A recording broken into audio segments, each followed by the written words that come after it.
সকাল সকাল হাসির কারণটা না জানলেও পায়েস বানানোর কারণটা কিন্তু বেশ জানি।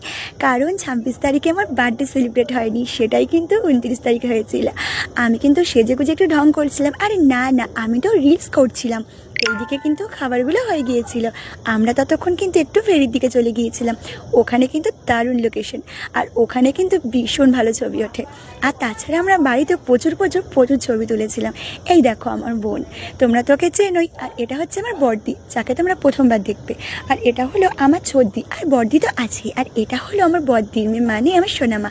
আর এটা হচ্ছে ছোদ্দি আর বড়দির মেয়ে, আমার দুই সোনামা। আর এটা হচ্ছে আমার বেস্টি। আর এই দেখো আমার সোনা পাপাকে, দেখেছো? আর এটা হচ্ছে আমার দাদা। আর আমার মাকে তো তোমরা চেনোই। মা কিন্তু আলাদাভাবে কোনো ছবি তোলেনি আমার সাথে, তাই আগের ছবিগুলি তোমাদের সঙ্গে শেয়ার করেছিলাম। আমার বার্থডেতে কিন্তু সবাই ভীষণ এনজয় করেছিল, তাই সেখান থেকে কিন্তু কিছু ভিডিও ক্লিপ আমি তোমাদের সঙ্গে শেয়ার করলাম।